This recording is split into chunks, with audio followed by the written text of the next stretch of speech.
They say the dead can't speak, but my grandmother always had a way of making herself heard, especially when silence wrapped tighter than words ever could. The day of her funeral, the sky hung low over the old town like it, too, was grieving someone it wasn't ready to let go. I stood alone in the back of the church, next to the last pew, watching a family that didn't feel like mine cry over a woman they'd ignored for years. My mother dabbed her eyes with a tissue too clean, and my uncle whispered something to his wife while staring at his phone. Grief didn't live in that room. Logistics did. Who gets what? Who gets paid? Who gets out of this with the least responsibility? Me? I just wanted to breathe without choking on the scent of wilted lilies and hypocrisy.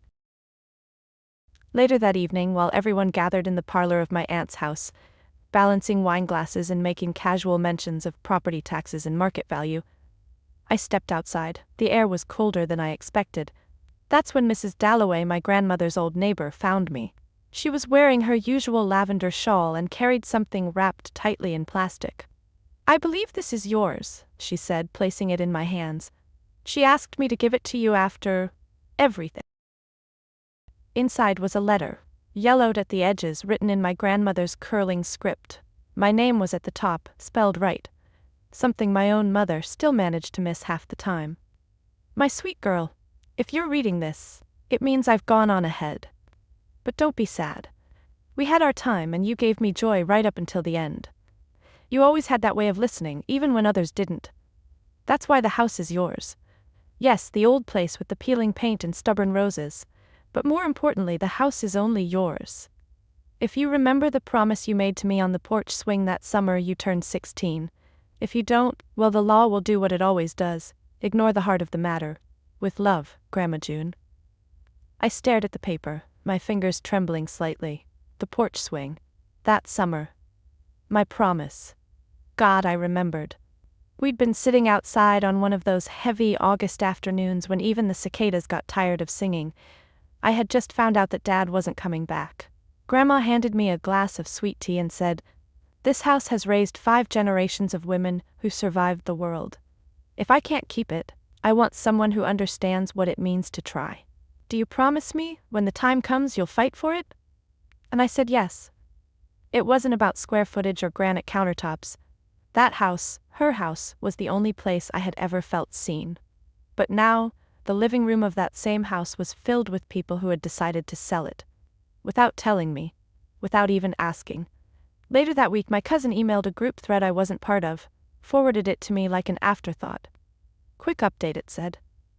"Found a buyer for Grandma's place, some construction firm. They're offering cash and want to demolish it soon. Nice profit. Split should come out to about 10K each. Pretty sweet, huh?" Sweet. They didn't even remember that Grandma had made me the sole caretaker in her will, or maybe they never read it past the summary the lawyer emailed out. They assumed I wouldn't have anything to say, that I didn't matter. But I did. And if they forgot the fine print, well, I hadn't. Because in a world full of noise and power plays, Grandma June taught me something rare. The power of quiet intention. Of handwritten letters. Of promises made under porch swings on hot afternoons. They thought they'd closed the deal. But I had a key they didn't even know existed. And I wasn't planning to stay silent for long. I found out the house was sold from a Facebook post. No call. No text. No family group chat, though they were always eager to include me when it came to splitting Grandma's belongings into neat little piles of sell, donate, and trash. But this was different. It was like they needed me to vanish for this to feel right. The post was from my cousin Lila, a selfie of course, her in oversized sunglasses, standing in front of a sold sign planted in Grandma's yard like some kind of cheap gravestone. Her caption read, "Goodbye old ghosts, hello new beginnings, #sold. Family business. Family business."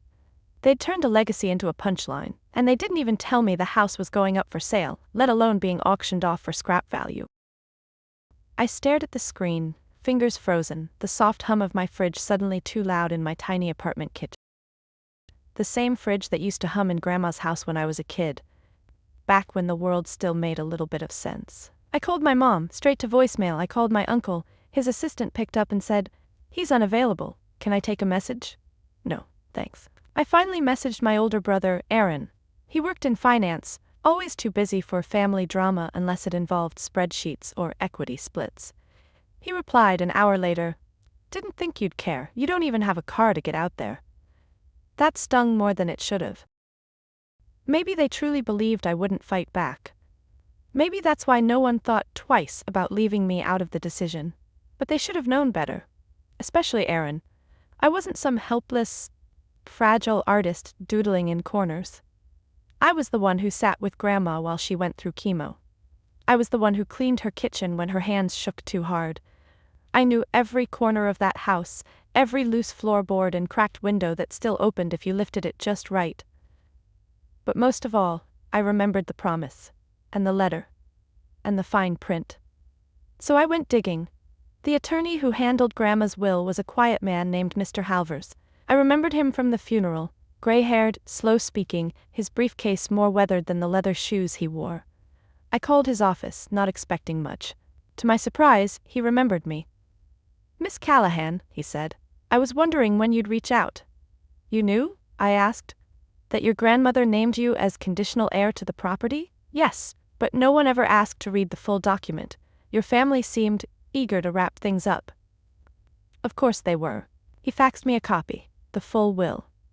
And there it was, plain as daylight on legal parchment. "The property at 211 Pecan Street shall pass to my granddaughter Evelyn Callahan, provided she fulfills the verbal agreement made between us on August 18, 2010, on the front porch of said property. If she does not, the estate shall be liquidated and divided evenly among my children." Verbal agreement. Most lawyers hate those. Too ambiguous, too fragile. But this one was time-stamped, dated, documented, even notarized with a signature from Mrs. Dalloway, the same neighbor who gave me the letter. And with that I had what I needed: intent. A crack in the foundation of their so-called sale. I went down to the county recorder's office the next morning. I asked to see the transaction records. The house had been sold to a private LLC linked to a development company that specialized in urban renewal. Their words, not mine. They planned to tear it down and build 2 townhomes in its place. The sale had been approved hastily. No lien checks, no validation of contested ownership, just a signature from my uncle acting as executor, which, according to the original will, was conditional, not absolute. I asked the clerk one more question before leaving. If the heir was incorrectly bypassed, what happens to the sale? She looked up from her monitor, squinting. "Well," she said, "then the sale's not valid. It could all be reversed. Could get messy, though." Messy? I left that office with a copy of the deed, the original will, and an ache in my chest that had nothing to do with grief. It was rage, grief's sharper cousin. They hadn't just sold a house. They'd erased me from the narrative. And now, I was about to write myself back in, with a pen sharp enough to cut. I sat on my floor that night, documents spread around me like the ruins of some ancient civilization. My grandmother's handwriting, the notarized clause, the sale agreement signed without my knowledge. Every line was a thread, and I was slowly weaving it into a net strong enough to catch the truth. Most people think revenge feels good, like it's fire, sharp, cleansing. But this didn't feel like fire. It felt like water. Slow, steady, quietly rising until the people who thought they were safe realized they couldn't breathe. I knew I needed help, and I knew exactly who to call. Leo Summers wasn't just a lawyer. He was the kind of guy who remembered birthdays, recycled religiously, and once helped me bury a stray cat that died in my garden when we were 12. We lost touch after high school, but I knew he'd passed the bar and set up shop in town. I sent him a text. "Hey, it's Evie Callahan. I think my family just sold something that wasn't theirs to sell. You still believe in justice, or are you too grown up now?"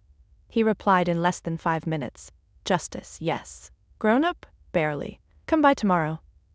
The next morning, I walked into his office, if you could call it that. A converted garage with a coffee machine older than we were, and more paper than furniture. But Leo was still Leo. Shaggy hair, warm eyes, and the kind of humor that curled around you like a scarf in winter. I laid out the story. He didn't interrupt. Just nodded, took notes, squinted at the will like it was a puzzle he couldn't wait to solve. Finally, he said, "They forgot to read the fine print." "I know. And now," he continued, "we're going to make them wish they had." We started small, sent a certified letter to the development firm. They didn't respond. Then one to my uncle, outlining the breach of will and impending legal action. This time, we got a reply, via his attorney, dripping with condescension. The sale was legal. The estate has already been distributed. Any contest will be viewed as hostile and unfounded. Hostile. Unfounded. I could practically hear the scoff in every syllable. That's when Leo leaned back in his chair, hands behind his head.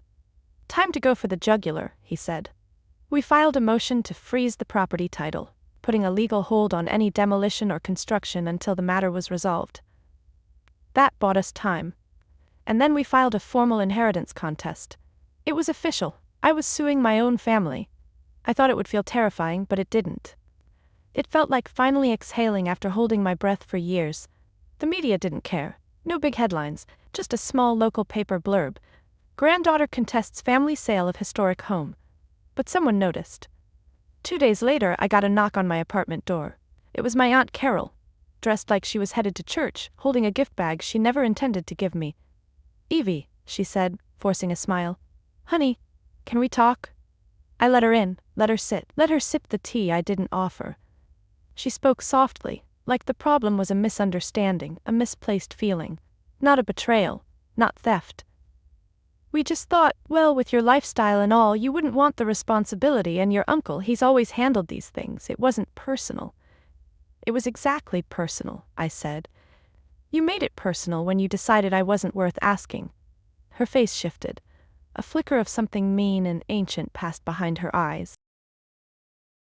"You always were a sensitive one," she said. "Living in the past won't bring her back, you know." "She never left," I replied. "You just stopped looking." "She left without finishing her tea," Leo called that evening. "They're spooked. I think they expected you to cry, not claw back." "Good," I said. "Let them squirm." But even as I sounded strong, a part of me ached. I didn't want to fight. Not really. I wanted to grieve in peace, in the house that smelled like lemon polish and old books, the house with stories etched into every corner, the house where I learned to be brave just by watching my grandmother open her door to the world every single day, no matter how much it tried to shut her out. But if fighting was the only way to get there, so be it. I had one more card to play, because they hadn't just overlooked the fine print. They'd forgotten who taught me how to read it in the first place. I didn't kick down doors. I didn't scream in courtrooms. I didn't write angry Facebook posts or call anyone out by name. That wasn't my style. I did what Grandma taught me. I fought quietly, steadily, with facts, patience, and the kind of resolve that grows only in people who've been dismissed one too many times. Leo and I started to build the case like we were rebuilding a broken foundation, slowly, brick by brick. First, we collected every record, the notarized will, the video clip from Mrs. Dalloway's phone. Yes, she had one, and yes, it was ancient. In the video, my grandmother clearly states her intentions, her voice hoarse but firm. "The house goes to Evelyn, not because she asked for it, but because she remembers." It gave me chills to hear her say that. She always had a way of cutting through everything, didn't she? Next, we found the contract of sale my uncle had signed. There was no evidence that he had notified the other heirs of the conditional clause. No documentation of a formal reading of the will. No clearance from probate court, just a quick cash sale, likely pushed through before anyone could question it. What they didn't realize was that I had questions, and I wasn't afraid to ask them, loud enough for the court to hear. Leo filed a motion to challenge the validity of the sale, citing fraudulent misrepresentation and violation of the estate's conditional clause. The motion alone sent ripples through the development firm. Suddenly, I got a call, not from my family, but from the company's legal team. They wanted to talk privately. I agreed. We met at a coffee shop downtown. I wore Grandma's old brooch on my coat, the one shaped like a hummingbird. Something about it made me feel less alone. They offered me a settlement. 50,000, the man said, as if that number would solve everything. We walk away, you drop the case, everyone wins. Everyone? I smiled. That's generous, I said, but I'm not doing this for the money. He looked confused. Then, why? I leaned forward, keeping my voice even.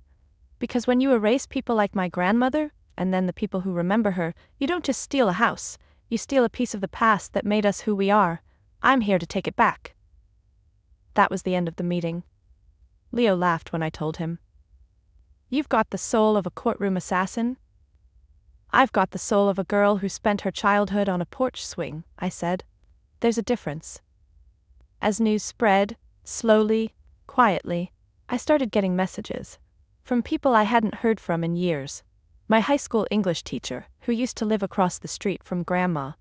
Mrs. Alvarez, the florist who sold Grandma marigolds every fall. Even the mailman who remembered how she always left water out on hot days. Each of them shared stories. Tiny fragments of a woman they'd loved quietly, like I had. I collected those stories and printed them out. Dozens of pages. I stacked them in a file labeled Proof of Legacy, because while the court needed law, I needed truth. And sometimes, truth is made of stories. Meanwhile, my family stayed quiet. I didn't expect them to support me. I didn't need them to. But one afternoon, as I was leaving the courthouse after another filing, I saw someone waiting for me.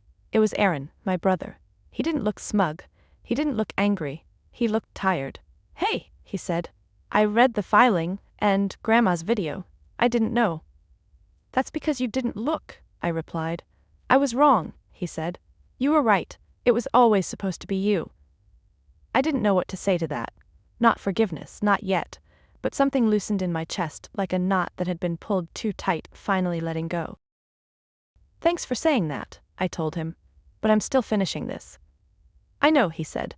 "Let me know if you need any." Maybe it wasn't a bridge rebuilt, but it was a stone laid down, and that was enough, at least for now. The courthouse smelled like old coffee and floor polish, like it was trying to scrub away everything people dragged in with them. I walked through the front doors with my heart pacing to its own war drum, a folder of documents pressed tight against my chest. Leo was already waiting inside, checking his notes, calm as ever. "Ready?" he asked, eyes scanning mine. "No," I said honestly. "But let's do it anyway."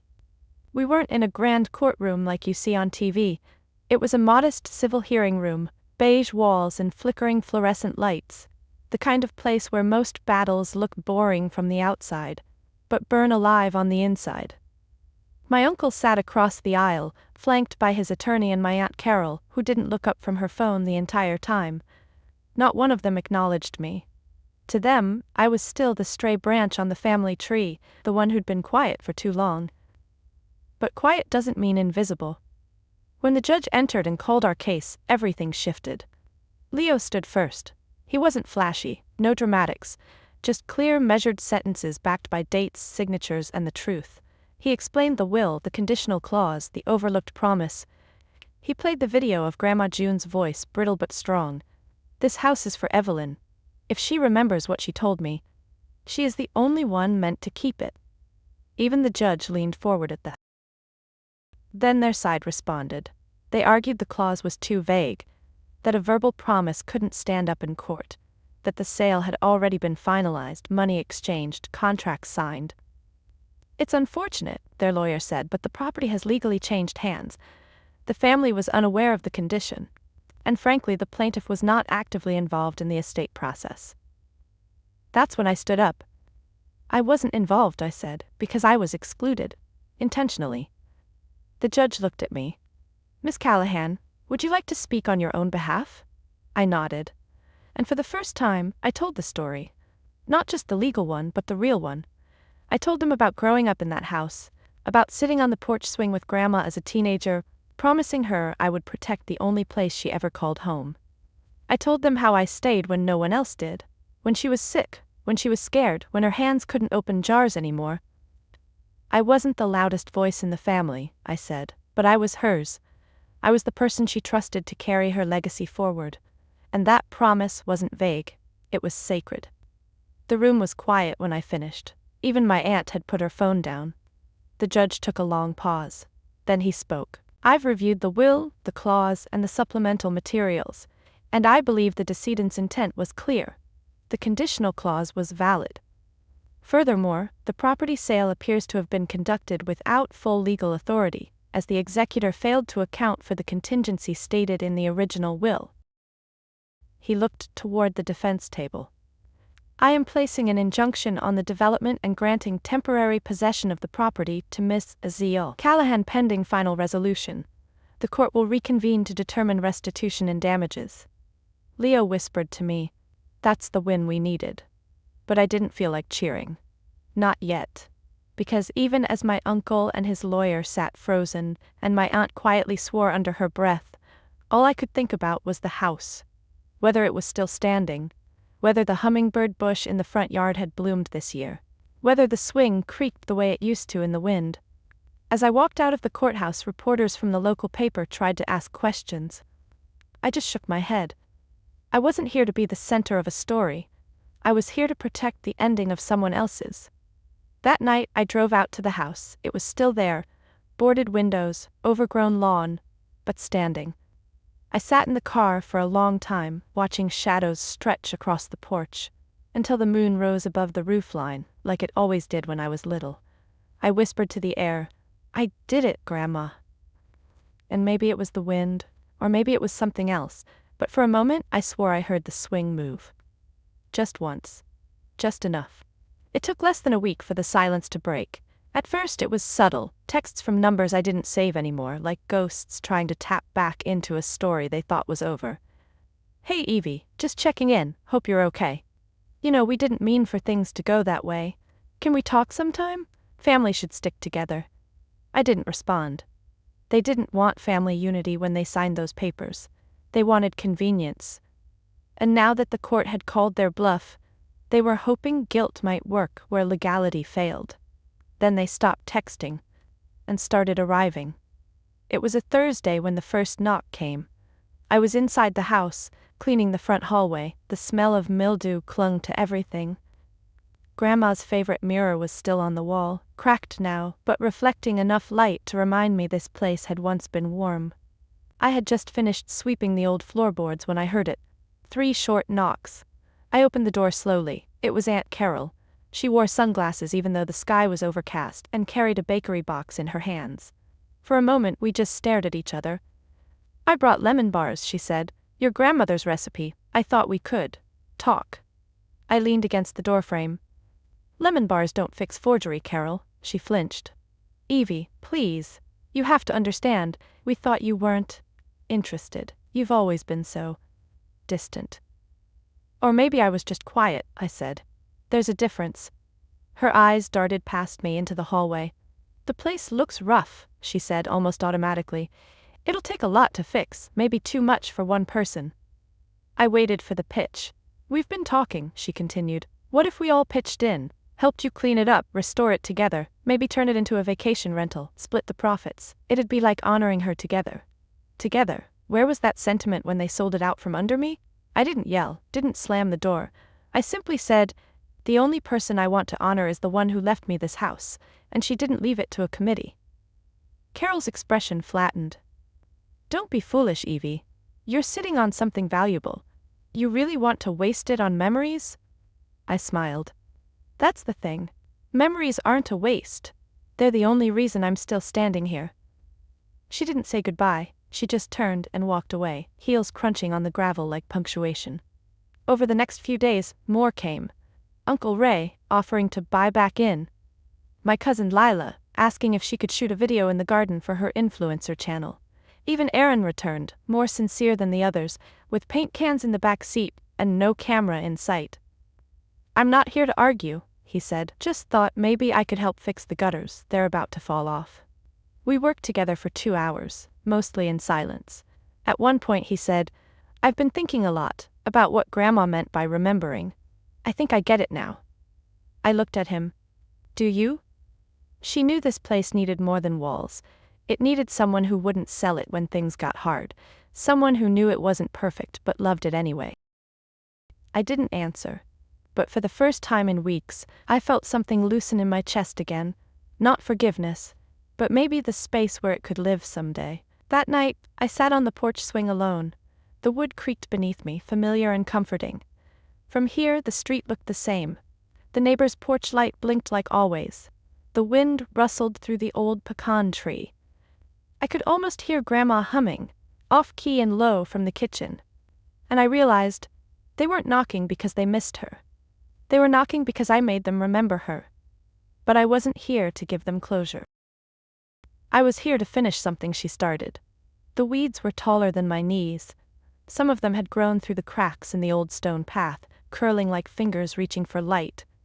The roses had gone wild, blooming in erratic, tangled clumps, as if trying to break free from the trellises Grandma once shaped so carefully.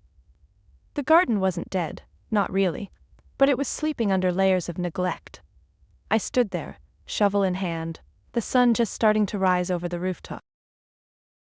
Dew clung to my boots, and my breath came out in little puffs of fog. For the first time in weeks, no one was calling, knocking, or second-guessing me. It was just me. And her garden. The one I promised I'd take care of when I was 16, sitting barefoot on the porch swing, her voice soft beside me. Every woman in this family walked away from something they didn't think they were strong enough to carry. Don't let this house be that for you, Evelyn. Don't walk away from what still loves you back. I hadn't understood it then. I did now. So I started pulling. One by one, the weeds came up. The soil was stubborn at first, but once loosened, it yielded. I worked until my back ached and my arms burned, and still, I didn't stop. A neighbor, Mrs. Alvarez, saw me from across the fence and came by with a tray of seedlings. "Your grandma and I used to plant these every spring," she said, gently setting down the tray. "Figured you might want to bring some of it back." I smiled, heart swelling in my chest. "Thank you, really." By the end of the week, the garden started to take shape again. The marigolds lined the path, lavender filled the corners near the fence. I found Grandma's old tin markers in the shed and labeled every bed: basil, rosemary, thyme. And right in the center, under the kitchen window, I planted the jasmine, her favorite. The house itself was next, one room at a time. Aaron came by on weekends, quietly, without promises. We painted the living room together, patched up drywall, replaced rotted floorboards. He didn't ask for forgiveness, and I didn't offer it. But we shared something else now. Work. Memory. Effort. The others stayed away. Good, they'd made their choice, I made mine. One afternoon I sat on the porch swing, dirt still under my fingernails, a glass of sweet tea in hand, just like she used to make it. The house behind me smelled like lemon and pine. The garden in front of me hummed with bees and wind. The sun filtered through the pecan tree, casting broken shadows across the steps, and I felt something I hadn't in a long time. Peace. I reached into my pocket and pulled out the letter, the original, now smudged and worn but still whole. I read it again, slowly. Her words weren't legal armor anymore. They were just hers, a whisper through time. "If you remember the promise." I did. And I kept it. Not because she asked me to, not for inheritance or revenge or the right to say I told you so. I kept it because some things matter more than the money they're worth or the people who try to take them away. Some things matter because they made us who we are. As the sun dipped lower, I set the letter back in its envelope and placed it inside the birdhouse she'd hung from the porch eaves. It would stay there now, part of the place she loved. And maybe, just maybe, someone else would find it someday and remember too. Before I went back inside, I turned to the camera on my phone and pressed record. This house taught me that being quiet doesn't mean being weak. That remembering someone is more powerful than trying to replace them. And that a promise, even whispered, can carry more weight than a contract. If you've ever been made to feel like your voice didn't matter, just know, the people who try to erase you only do it because they're afraid of what you might become. So become it, and don't look back. I paused, then smiled into the lens. And hey, if you've made a promise to someone who meant something real to you, maybe today's the day you pick up that promise again. If this story meant something to you, tell me yours. I'll be right here, on this porch, in this house, still remembering.